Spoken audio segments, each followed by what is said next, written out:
Welcome to episode 167 of Sports Geek. On this week's episode, I answer your questions in another episode of Ask Sports Geek. Welcome to Sports Geek, the podcast built for sports digital and sports business professionals. And now, here's your host who knows about technology and stuff. Thanks Chevy guy, Sean Callanan. Thanks, DJ Joel. That's right. My name is Sean Callanan, and hopefully a few of you, maybe MLB fans, get that Chevy guy reference. Look back to the footage from last year.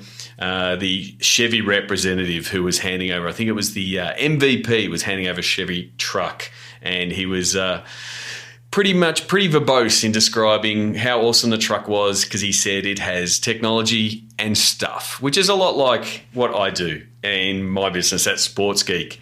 You can find me on all channels at Sean Callanan. You can send me an email, Sean at SportsGeekHQ, and hopefully you can find Sports Geek in all good podcasting platforms, iTunes, Stitcher. You all know that it's my favorite podcast app is Pocket Cast, but now, thanks to Josh for the prompt, Sports Geek is now available on Google Play. So if you are a Google Play user, tap away, put in Sports Geek, and you should be able to find it.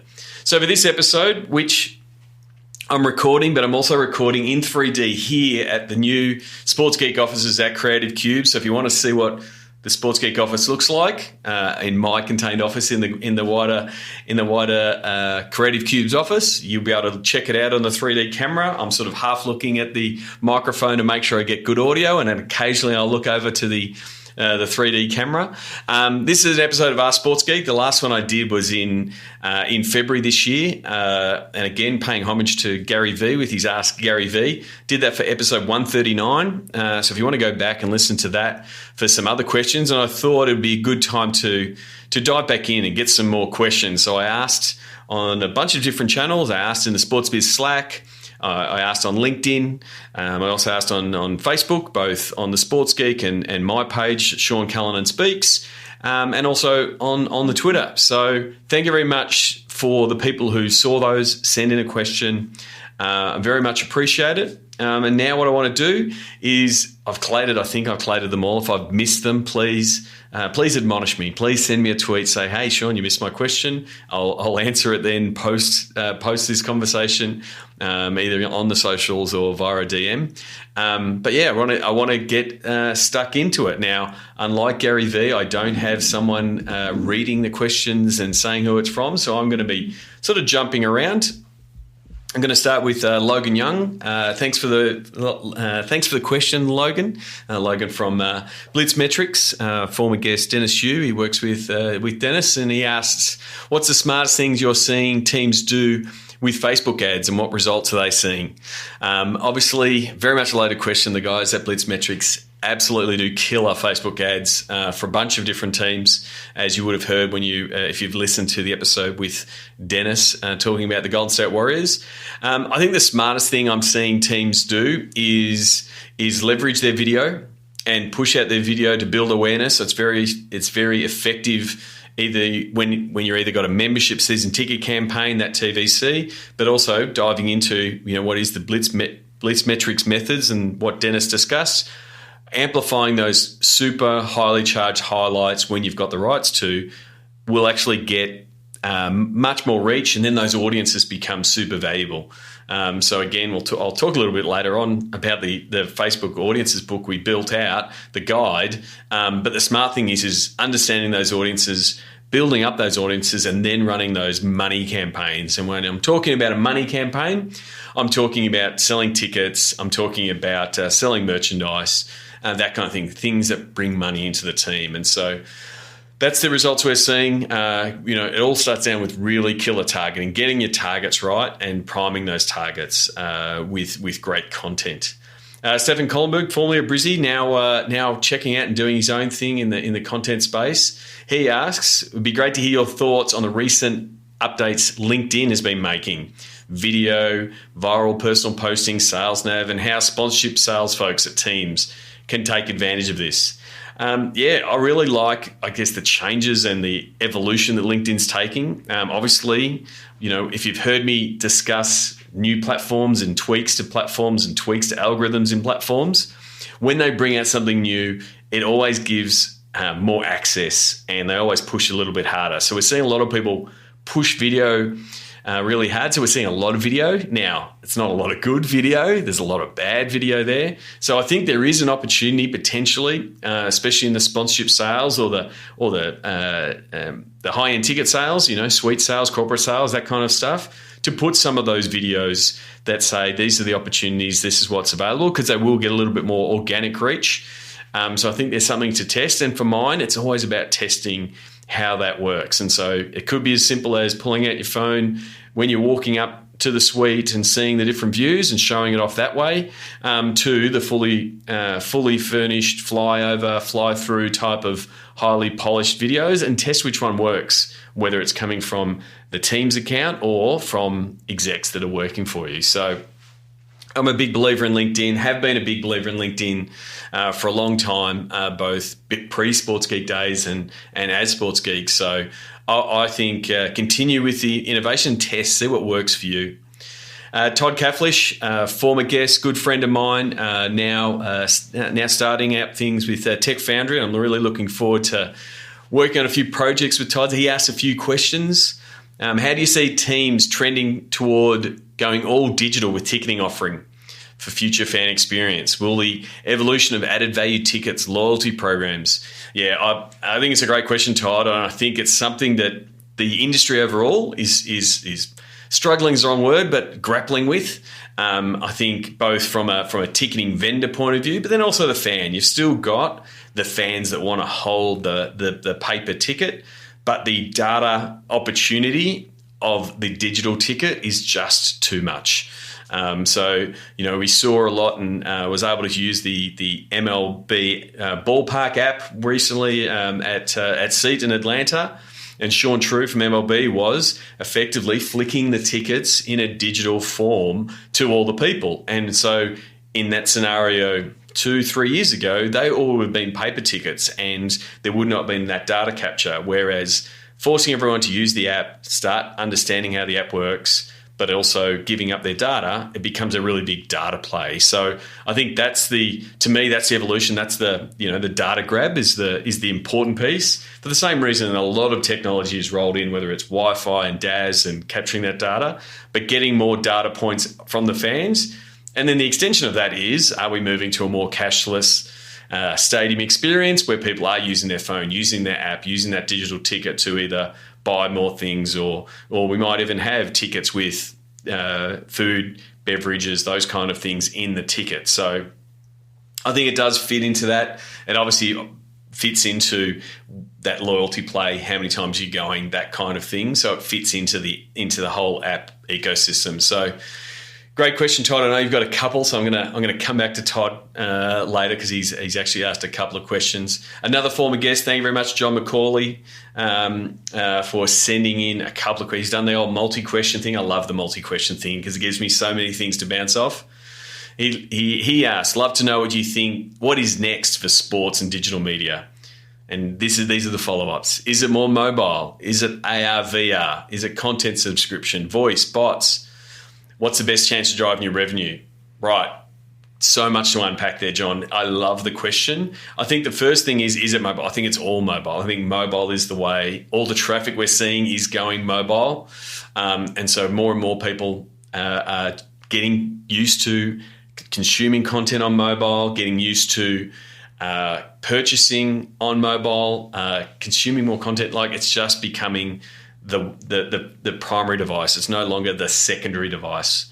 It's becoming the primary one. The AR VR one is something that there's a little bit of shift and there's a little bit of like skepticism or a little bit of worry in the AR VR market. If you're following someone like Robert Scoble, who I wholeheartedly think you should be, he's been a big he's bought all in on VR.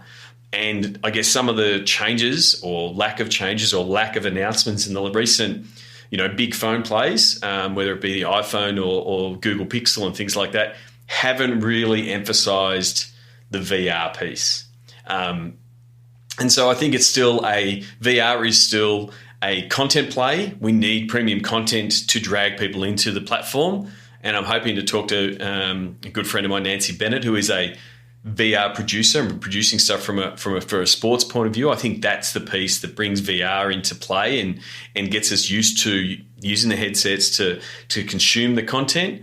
I think there's probably a stronger play in the AR space, looking at how, what Snapchat is doing with their little videos that you can add into any scene and that kind of thing. I think that's becoming a bit more mainstream, and so I think there's an opportunity in that space. The content subscription space is still developing, and it's still very foreign to the general Western world. But again, if you go back to Mary Meeker's report, it's very much happening in China and in India. So this idea of micro payments and people paying for content is becoming accepted because they're coming from a platform and from a base where they're not railing against the paywalls that we would call. So I think there's potential that a disruptive monetization play is going to make a play in that space. So I'm going to keep recording because I've just realized and looked at the Oro has somehow restarted. So if it's still recording, it's still recording, but I'm on a podcast. And then the other thing is the other two that John spoke about was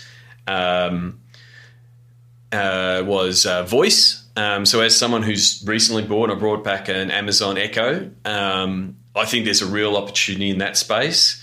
Really interesting to see the NBA have brought out a skill that's going to give you stats updates, that kind of thing. So that, being able to say, when's the next game? How can I buy tickets? More of that, and I do believe when people are saying, voice is the new Google, that kind of thing. I think voice is going to be really important. So how can sports get its content into that space, especially as these Internet of Things devices become more than just speakers? The new Amazon show can show highlights. So you can say, hey, please show me the latest Real Madrid highlights, and it should do it. And so how that's going to work is going to be really important. The bots point of view, as someone who's built a bot and currently am building another bot for a sports team in the Facebook Messenger space, I think that's one part of the equation. But the thing is, bots, whether they be Facebook Messenger or on the Amazon platform or on the Google platform, are going to be another way for people to get data. I really like the opportunity that the Facebook Messenger bots allow us to do, the stuff that we're doing with the guys at Tradable Bits to build them out. Some really good insights to see what the fans, the Adelaide Crows fans were asking and how they sort of trained them, understood what the bot could do and not do. So I think there's getting a tight scope still super important. But I think there's a really big opportunity in the space for that passive, I want information, as well as that push, here's the information we want you to get in the bot space. Keith Cowdery, and again, Keith, I'm hoping I'm saying your name right. Good to catch up with you earlier this week. He asks, what are your views on esports meeting the traditional markets of sport, such as sports management? And is there a place in the industry for that esports player agent? And it's a great question. Kif. I do think, esports is following a really similar path to where sports has been. We're seeing a lot of sports entities getting into the space for esports and moving into the space because they see, like Nigel did with the Adelaide Crows and Legacy, see the opportunity of extending their fan base. So that said, as the more professionalism comes in on the team side and the sponsorship side, then the athletes will also be presented with opportunities. And the way that works in traditional sports is the player agent. So I think that, it's very early, but, if you're following what has happened in other sports, which is where I think esports is going into that same sort of professional nature, I think it's a good thing, and I'm positive. Personally, I've got a lot of expectations of where esports will be, even 18 months, 2 years from now, let alone 5 to 8 years to go. So I think the only caveat to that is where will what will be the length of how long an esports athlete will be live in the game. You know, will some of these professional standards that are coming in and help that the professional sports bring in, will that create more longevity for the esport athlete? And, you know, in the same way that, you know, Roger Federer is still playing high-level tennis at a far older age than previously would have been suspected 20 years ago, there's potential for that as well. And so a longer span in the game makes it more viable for more people to be part of helping manage that athlete. Dennis Venter also asked on LinkedIn, your views on sports personalities who use agents, staff to manage their social media accounts and don't do it personally. I mean, I can understand why agents and staff would have access to see some of that stuff. But as far as if someone's if someone's asking me, should an athlete be the person that does the posting? I agree. I think they should. It needs to, has that authenticity. And in the end, the fans will find out about it. Now, you can get into the situation that poor old Kevin Durant did over the summer, where he obviously had a secondary Twitter account and started replying to people using the wrong account and did it off his own account. Again, the good thing about that, or I guess the good lesson out of that for mine, is that at least KD came out and said, that was me, my mistake, my bad. He didn't say it was one of my guys using my account. So my gut says, do it yourself, do it with moderation, understand the challenges that's there. But eventually the fans will figure it out if it's always someone else doing it. So I'm going to jump from LinkedIn over to Facebook, where Corey Wade asked on Facebook, he says, where do you see the sports digital market in 5 years? With technology growing at the speed it is, can sport digital grow with it? So I'm going to time machine this one. I'm both going to answer it, but then also look back 5 years ago. So 2012, let's just do a little bit of a sports digital history lesson. 2012, Twitter hadn't opened up in Australia, and Twitter was still an up-and-coming platform. Vine was just being opened. Facebook was growing. I think it was just acquired or was about to acquire Instagram. Snapchat hadn't existed, or close to, roughly. And again, I'll go back and check the history books, but that's roughly where it's at. So now we fast forward 5 years.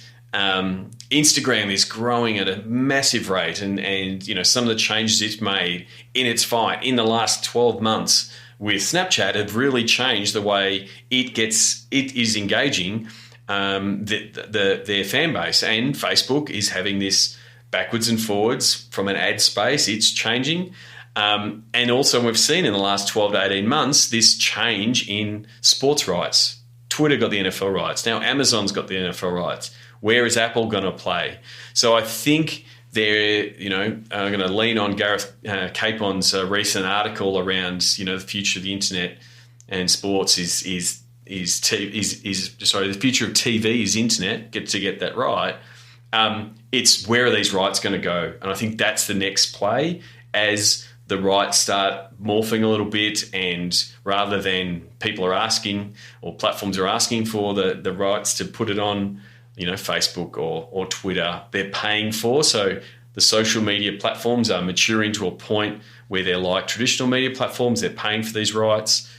So I think that's where the change is going to come, and especially also all the stuff that's happening in the OTT space, over the top streaming, that kind of space, what specific teams might do. So we're seeing the NFL, some NBA teams look at international solutions for over the top. That will be very interesting to see where it goes. So that's where I see the next 5 years. I don't see the appetite for what fans want diminishing whatsoever. I see there'll be a stronger demand for platform-specific content producers. So if you're trying to get in the game, like yourself, Corey, understand the platforms and how to execute on all the platforms that are available. And if you are the best at doing those platforms, then you'll have a job, because good content creators will still be required. And I think the other one, that if I'm looking at things now and seeing a slight bounce back and a sort of a course correction, is don't count out YouTube. I'm seeing a lot of influencers and a lot of content people going back to YouTube. Kevin Durant's for one. He's putting a lot of his video on YouTube. The monetization model that YouTube's got works. So until Facebook, Twitter, Amazon work out a way to pay better than YouTube, we might see that course correction come back. If they start getting more of the premium content, who knows? YouTube might come back into play into the sports rights market. So that's, from a 5 year sort of crystal balling it type of thing. That's what I'd be looking at. Now, where do I go back? I'm going to go back to LinkedIn, to Neil Chilvers. Do you think social media has had a positive impact on sport? Well, I'd be lying, and I wouldn't be standing here in a Sports Geek hoodie if I didn't think so. Because I think it has helped bring the world's fans closer together and closer to their team and closer to their heroes, the athletes. So I think overall it has been, because you can now follow your team, feel more engaged with your team via social, whether it's via tweets or Instagram stories or Snapchat. Definitely close to the athletes. It's given them a platform without even commenting on all the current things that are happening with athletes and athletes' rights and them speaking on issues that aren't sports. That doesn't happen to the level it's happening without social media. I think if I'm going to play the other side of the coin and what is the negative impact, I think it still is that trolling question. How do social media platforms reduce the amount of potential toll and vitriol in some cases for that athletes sometimes get on social? And so they're putting steps in place. Twitter have put in steps recently. Instagram have also put in some steps. So I think that's the negative. But by and large, if I'm putting those two if I'm weighing those two up, far more positive than negative. Tom Hewson, I'm going to say Hewson. Hopefully I've got that right, Tom. He asks, my goal is to grow the community of Disability Golf Network. So my question relates to growing this community. Being a sports startup aimed at introducing people to a sport they never knew they could play or returning to play after an accident or injury, what are your thoughts in gaining exposure in a brand new market? So for me, there's never been a better time to market that kind of business and that kind of idea. Facebook does give you the targeting options. Instagram gives you great means to find and connect with those people. So for mine, it's a little bit of testing the ad products to see what content's going to resonate with potentially your fans. I probably would start with golfers first and their interests, and then potentially use that to leverage the non-golfers to say, you can play golf, this is what it can do even after an injury. So I'll probably focus with golfers first and their friends, and then test what content starts working. And once you find the content that works, keep writing that content, whether that is the content style or from a pure advertising point of view. Jared Basker, again, hopefully I'm not completely mucking up everyone's name, but Jared asks, do you think there are other industries more mature than sports that sports can take lessons off? And he says, i.e. the music industry. Absolutely, Jared. If you've listened to the podcast, one of my favourite phrases is steal with pride. I actually stole that from someone else just to make it really genuine. I love looking at what other industries are doing. So yes, the music industry around the way it's selling at festivals and the fact that it live is its thriving business. I think there's a lot of lessons in what they do there in both the festival, the way they sell out the tickets, the scaled up packages that they do. I think the other one that you can look at is the hype and the hype cycle that the movie industry creates. Even 12, 18 months out, from a film, the amount of people that are talking about, in this case, this week, the Last Jedi or the next Marvel film. So I think there's also that staggered approach, that hype building cycle that sports could always look at and say, how can we do it? How can we launch in that sort of fashion? And because it's a good understood template, if you were to put it into sport, people would go, oh, wow, that's like a movie preview. I want to share it and that kind of thing. So it's an easy one to sort of pick up the template and say we're going to run it that way. So Mark Leary, good to have you back in the country, Mark. He asks, if you're a sole marketing employee consultant for a new team or league with a $10,000 budget, what platform would you use to build an audience of most engaged fans? So initially, jokingly, half seriously, I said, Mark, just give me the money. We'll sort it out. But I think my answer will be, and if you've listened to the podcast, you know how much I'm in on Facebook and its ad technology. I guess the only caveat to that is what exactly is the new team or league, what's its demographic, might make me say Instagram might fit it better. And it also could be, where are you in your cycle? What is, when is this new team? Are we talking about a new team that's starting in 6 months, it's got players and logos and everything like that? Or are you, is there more length to that? So, I really like what Colin Kelly and the guys at LAFC are doing. They're building the buzz and trying to build a community and start to engage with LA as a town, but they're doing it without any players. So they've only, 1 or 2 signings. So again, how you would do it, what platform you do it, and when you would spend the money sort of depends on all those things. But if you're asking me, new team into an established league, you've got all your players and you're ready to go, I would be putting that money into Facebook myself, with a little bit on the side to Instagram, but primarily Facebook, primarily video views. To go back to Logan's question up the top, the video views will allow you to build the audiences that then you will target to say, hey, we're now going to make that sale. People who go and watch all the video, they're most likely going to get a sale from. Darren asks on Twitter, he went a little bit left field, and I sort of gave it some thought, then I forgot about it. Now I've got to this question, now I'm thinking about it. And he asks, you can choose 5 non-basketball Aussie sports stars to take on the worst NBA team in a picket game. Who do you choose? So first of all, they lose by a long margin, but credit to Melbourne United, NBL team, went up against the Oklahoma City Thunder and went down by 1 point. And I thought that was a fine performance, preseason game and all of that. It was a fine performance, and a lot of credit to Larry Kessman and Jeremy at the NBL. I think it's a terrific initiative, even if they are doing it in between round 1 and 2. It's a hell of a road trip to go to Oklahoma City. So who would I choose from a non-basketball Aussie sports stars? So I'd have to put in Scott Pendlebury as a Collingwood man, and he's a former basketballer. He likes his hoops. He used to play basketball with Paddy Mills. Pendlebury had been there. Who else would I be picking in the scheme of it? I'd have to give it some more thought.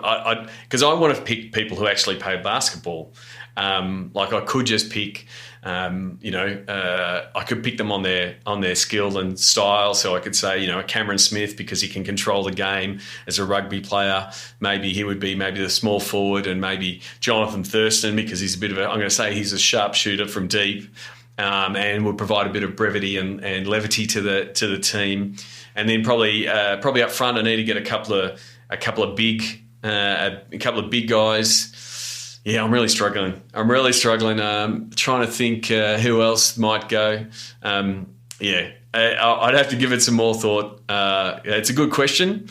It's one of the fantasy type ones that sometimes stump me. Much rather talk about the industry overall. But thank you very much, Darren, for both listening and at least challenging me there.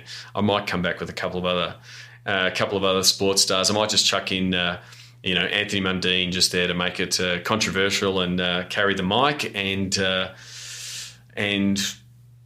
non-basketball. No, I'm lost.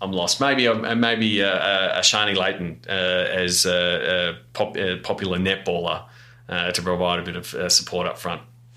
So that's pretty much the Sports Geek. I've answered all the questions that I got before I started recording this. So thank you very much to you. I very much appreciate you listening to this podcast. I know you have to take time out of your day to listen to this podcast. I really do appreciate it. So thank you for the people who do contribute.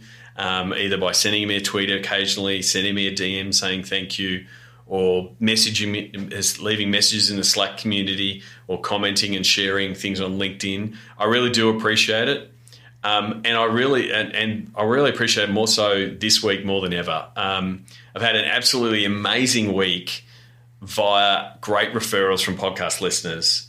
So I think this week I've had multiple calls with people in the US talking to them about Sports Geek campaigns and what we can do with people who listen to the podcast. Speaking to people in Belgium, China, talking to people about working in Papua New Guinea, and obviously Australia. And all of this has become about because you as listeners have gone and either tapped someone in your organization on the shoulder and said, hey, I want to introduce you to Sean. Can we talk to him about this? So, thank you very much for recommending me for work, for a speaking gig, or to help out your team. I really do appreciate it. I know I'm going really early on Thanksgiving, but it was sort of just that week.